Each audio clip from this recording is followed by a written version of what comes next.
Hello and good morning friends, एक बार फिर से आप सबका स्वागत है मेरे YouTube चैनल मैथ्स पढ़े में। सबसे पहले तो आप सारे लोगों का बहुत बहुत शुक्रिया, जैसे आप मेरे चैनल को सब्सक्राइब कर रहे हैं, मेरे वीडियोस को लाइक कर रहे हैं, उसको शेयर कर रहे हैं। मेरे अपने फेसबुक फ्रेंड यूजर्स से एक रिक्वेस्ट है कि वो लोग मेरे वीडियोस को प्लीज ज्यादा से ज्यादा शेयर करें। उसमें जो लिंक दिया हुआ है उसको अपने फ्रेंड सर्कल्स में, अपने छोटे भाई बहन या बड़े भाई बहन जिनका बोर्ड है उनसे बोलें कि वो उसको क्लिक करके फुल वीडियो को मेरे YouTube चैनल मैथ्स पढ़े से देख सकते हैं। अब आज के टॉपिक में जो हमारा क्लास 10 का क्रैश कोर्स मैथ्स का चल रहा है उसमें हम ट्रायंगल्स स्टार्ट करने जा रहे हैं। अब देखिए 9th क्लास में भी हमने ट्रायंगल्स पढ़ा था। Now what is the basic difference between the triangle in class 9th and triangle in class 10? जो हमने 9th क्लास में ट्रायंगल पढ़ा था वो टोटल कॉन्ग्रुएंसी पर बेस्ड था और 10th क्लास में पूरा का पूरा सिमिलैरिटी पे बेस्ड है। बट सिमिलैरिटी में हम कॉन्ग्रुएंसी को इन्वॉल्व करके सिमिलैरिटी लगाएंगे। अब बेसिक डिफरेंस क्या है कॉन्ग्रुएंसी और सिमिलैरिटी में? तो देखिए कॉन्ग्रुएंट फिगर्स वो फिगर्स हैं which are same in shape as well as in size. Size is most important, but similarity की बात करें, size irrespective of the size, two figures should be in same shape. जैसे सारे circles आपस में similar हैं, सारे इक्विलेटरल ट्रायंगल्स आपस में सिमिलर हैं, सारे स्क्वायर्स आपस में सिमिलर हैं। लेकिन अगर सारे सर्किल सेम रेडियस के होंगे तो वो कॉन्ग्रुएंट भी होंगे। सारे इक्विलेटरल ट्रायंगल सेम साइड होंगी तो वो कॉन्ग्रुएंट भी होंगे। सारे स्क्वायर्स की साइड सेम होगी तो वो कॉन्ग्रुएंट भी होंगे सिमिलर के साथ साथ। तो अब सिमिलैरिटी में जो फर्स्ट टॉपिक है वो बहुत ही इंपॉर्टेंट है, जिसको हम बेसिक प्रोपोर्शनैलिटी थ्योरम या थेल्स थ्योरम बोलते हैं।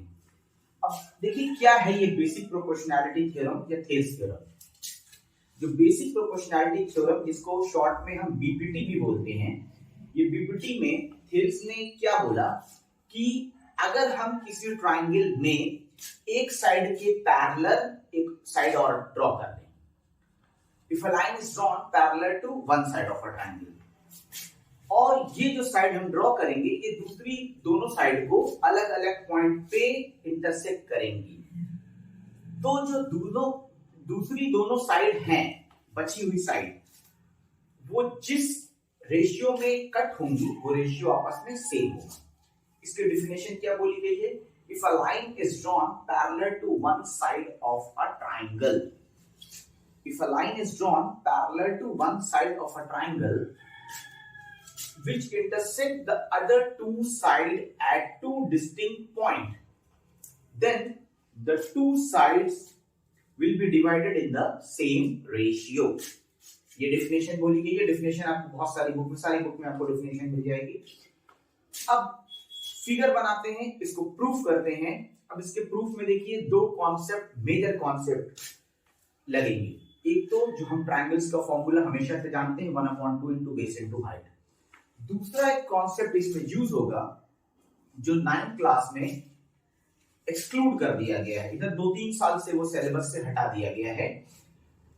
वो 9th क्लास में क्या था? Area of parallelograms and triangles.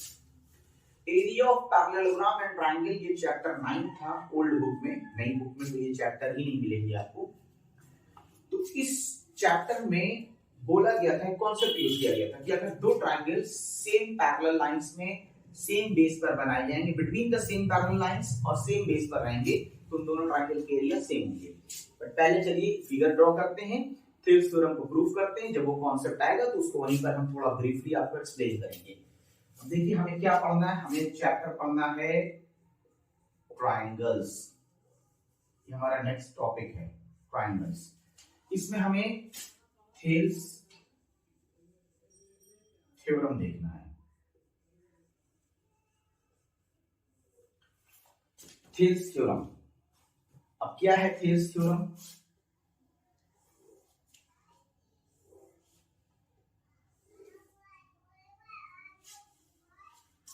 ये अगर मेरे पास एक ट्रायंगल है A B C,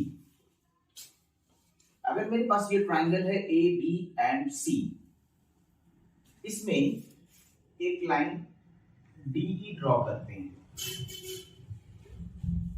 which is parallel to BC.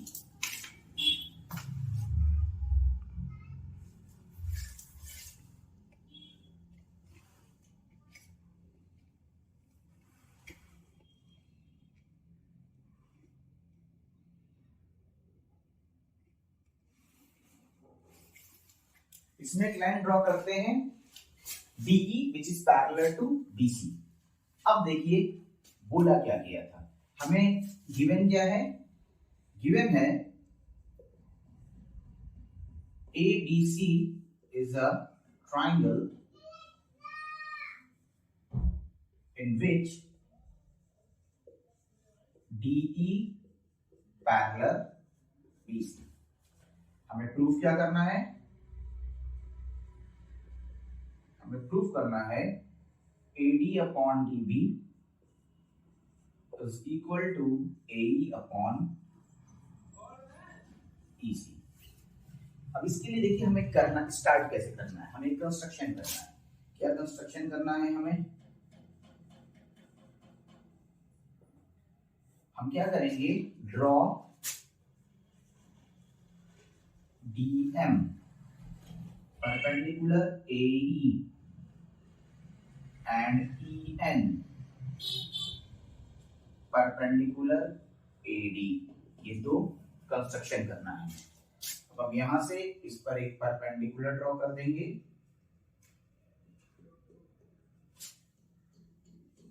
और यहां से इस पर एक परपेंडिकुलर ड्रॉ कर देंगे, ये DM हो गई, ये EN हो गई। उसके बाद हम B से E को और D से C को आपस में मिला देंगे। अब अगर आप इस ट्रायंगल ADE को देखिए, इसका हम दो बार एरिया फाइंड करेंगे, एक बार बेस AD को लेके एक बार बेस AE को लेके। तो area triangle ADE when AD is base is equal to 1/2 into AD into EN। और इसी ट्रायंगल का area ADE when AE is base 1/2 AE into DM। ये मेरी इक्वेशन 1 है, ये मेरी इक्वेशन 2 है। अगर हम दोनों इक्वेशन को कंपेयर करेंगे, कंपेयरिंग इक्वेशन 1 एंड 2, हमें क्या मिलेगा, 1/2 into AD into EN is equal to 1/2 into AE into DM। अगर हाफ और हाफ दोनों साइड से कट कर दें तो DM अपॉन EN कर दें तो इधर आएगा AD upon AE is equal to DM upon EN। इसको मैं अपनी इक्वेशन 3 मान लूंगा। अब नेक्स्ट जो फेज सॉल्यूशन का है उसको हम फिर से इसको रब करेंगे और एक बार फिर से इसको सॉल्व करेंगे। तो ये मेरे पास एक इक्वेशन आई, इस इक्वेशन को हम नोट कर लेंगे कहीं पे कि हमारे पास इक्वेशन 3 क्या थी, AD upon AE is equal to DM upon EN। इस इक्वेशन को नोट कर लेते हैं ताकि जब हम नेक्स्ट फेज सॉल्यूशन का करेंगे तो फिर यहाँ पर वो इसको कंपेयर करना रहेगा हमें। देखिए नेक्स्ट में क्या है,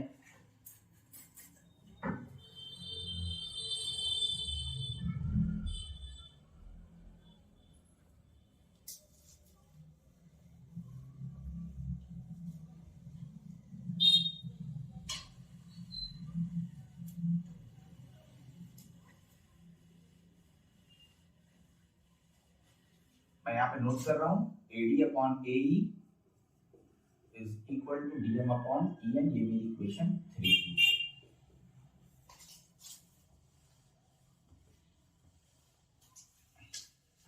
अब अगर आप ट्रायंगल बीडीई को देखें तो ये एक ऑब्ट्यूज एंगल ट्रायंगल है, और ट्रायंगल डीसीई को देखें या डीईसी को देखें तो ये भी एक ऑब्ट्यूज एंगल ट्रायंगल है। और ऑब्ट्यूज एंगल ट्रायंगल का जो परपेंडिकुलर है वो हमेशा ट्रायंगल के बाहर होगा, तो डीईसी का परपेंडिकुलर डीएम और ईडी का परपेंडिकुलर ईएन होगा। अब हम लिखेंगे एरिया ट्रायंगल ईडीबी 1/2 इसका बेस लेंगे डीबी और इसका परपेंडिकुलर है ईएन। ये मेरी इक्वेशन 4 होगी। सिमिलरली हम लिखेंगे एरिया ट्रायंगल, अभी हमने ईडीबी लिया था तो अब हम डीईसी लेंगे, 1/2 बेस होगा ईसी, परपेंडिकुलर होगा डीएम। ये इक्वेशन 5 हो जाएगी। अब देखिए जो मैंने 9th क्लास वाला कॉन्सेप्ट था वो क्या बोला था आपसे। 9th क्लास में हम बोलेंगे कि area triangle EDB and area triangle DEC equal. क्यों? क्योंकि ये दोनों लाइन पैरेलल हैं, डीई और बीसी, और इसका बेस दोनों ट्रायंगल का बेस है डीई। तो area of triangles between on same base and between the same parallels are equal in area। अब हम क्या लिखेंगे, area triangle EDB is equal to area triangle DEC। क्या यूज कर रहे हैं हम यहां पर, triangles on same base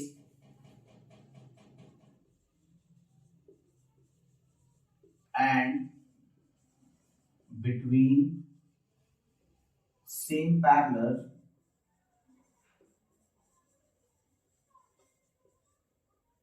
are equal in area।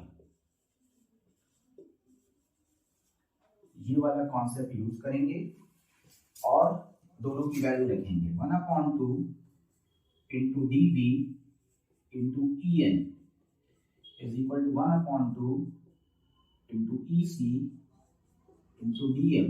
फिर से यहां से हाफ और हाफ कट करेंगे, DM अपॉन EN, ये आएगा DB upon EC is equal to DM upon EN। इसको हम इक्वेशन 6 मान लेंगे। अब अगर हम 3 और 6 को देखें तो दोनों का राइट साइड इक्वल है। कंपेयरिंग इक्वेशन 3 एंड 6 हमें क्या मिलेगा, AD upon AE is equal to DB upon EC। थोड़ा सा AD upon DB AE upon EC, ये हो गया प्रूफ। इस तरह से हम अपने थेल्स थ्योरम को प्रूव कर सकते हैं। अब इसके बाद जो नेक्स्ट थ्योरम है वो इसी थेल्स का कन्वर्स है। उसमें ये बोला गया कि अगर ये रेशियो सेम है तो ये जो लाइन होगी ये इसके पैरेलल होगी। अब इसको देखिए, इसका एज सच कोई बहुत सॉलिड प्रूफ तो बुक्स में नहीं दिया गया, लेकिन मैं इसको समझाऊंगा तब भी। आपका नेक्स्ट टॉपिक है वो कन्वर्स ऑफ थेल्स है। उसमें क्या है, जो इसमें गिवन था वो प्रूफ दैट है, जो प्रूफ दैट था वो गिवन है। मेरा नेक्स्ट कन्वर्स ऑफ थेल्स।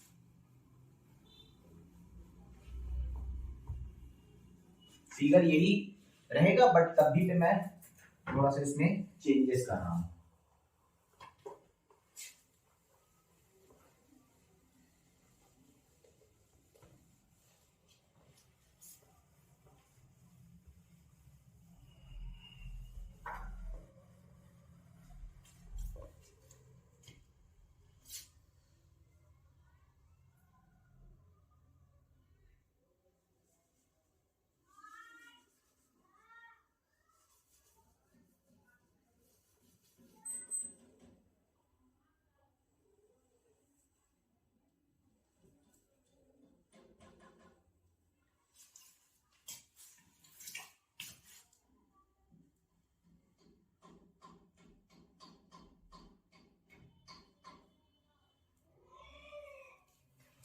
अब इसमें देखिए क्या गिवन है हमारे पास,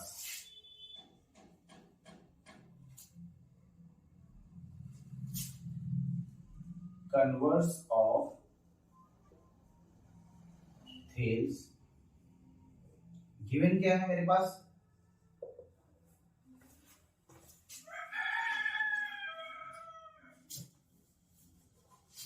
गिवन है AD upon DB AE upon EC। हमें प्रूफ क्या करना है,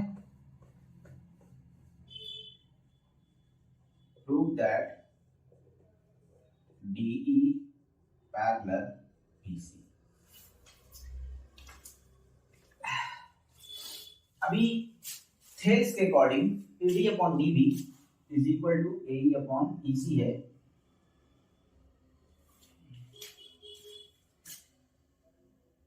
बाय थेल्स सॉल्यूशन में आते हैं इसके, देखिए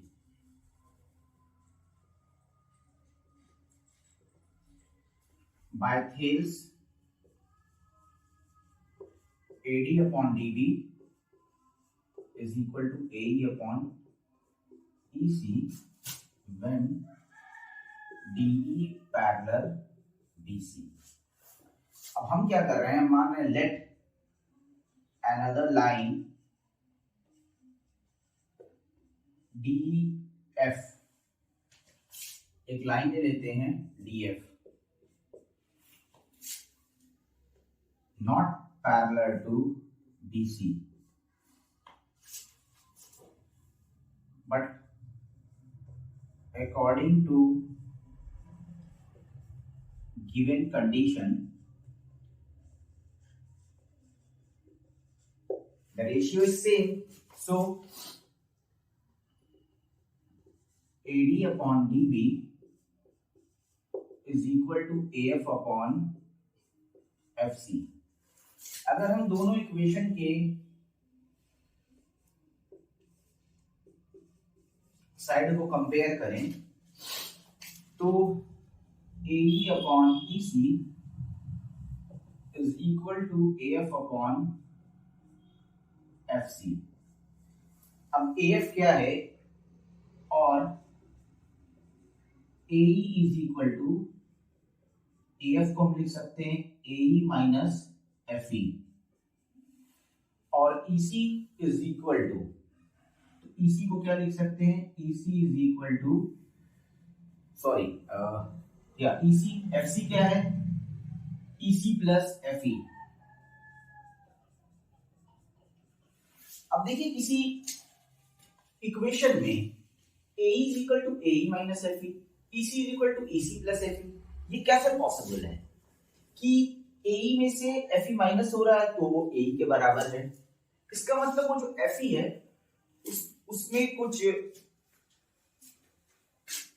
कोई राज उसमें छुपा हुआ है FE में।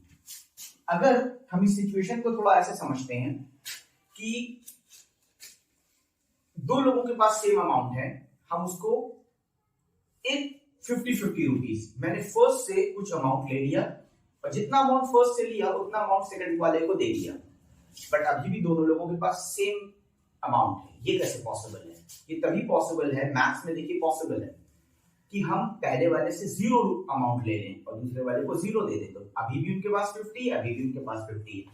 सेम केस यहां पर होगा, this is only possible when FE is 0।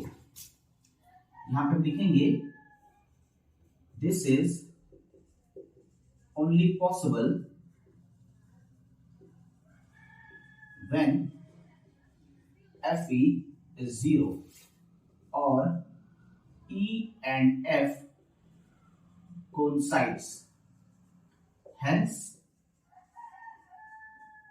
DE parallel BC prove होगा। ये इस तरह से हम कन्वर्स ऑफ थेल्स को प्रूव करेंगे। अब देखिए इसके बाद सारे सिमिलैरिटीज के प्रूफ रहेंगे, बट जो एनसीईआरटी में कुछ एक्सरसाइज है वो जस्ट थेल के बाद एक एक्सरसाइज दी गई है, कन्वर्स ऑफ थेल्स और थेल्स के बाद। तो पहले हम उस एक्सरसाइज से बेस्ड कुछ क्वेश्चन डिस्कस करेंगे जो बोर्ड्स के पॉइंट ऑफ व्यू से बहुत इंपॉर्टेंट है। उसके बाद हम different type of similarity prove करेंगे। अगर रिक्वायरमेंट हुई तो, अगर उस पर रिक्वायरमेंट नहीं, उसका प्रूफ नहीं पूछ रहा है तो हम प्रूफ नहीं करेंगे, उस पर बेस कुछ क्वेश्चन करेंगे, मैं आपको ब्रीफ में सारे सिमिलैरिटी एक्सप्लेन करूंगा। आज के लिए इतना ही करते हैं। प्लीज मेरे वीडियो को प्लीज बहुत देखिए, उसको मेरे चैनल को प्लीज सब्सक्राइब करिए, वीडियोस को मेरे देखिए, लाइक करिए, शेयर करिए, ज्यादा से ज्यादा लोगों को बेनिफिट मिले। बोर्ड एग्जाम्स की कल सीबीएसई ने डेट भी रिलीज कर दी है। 10th क्लास का बोर्ड 15 फेब से स्टार्ट होकर के और आपके 13 मार्च तक वैसे पेपर है, बट 11 मार्च तक आपका लास्ट पेपर एसएसटी होके खत्म हो जाएगा। तो आज के लिए इतना है।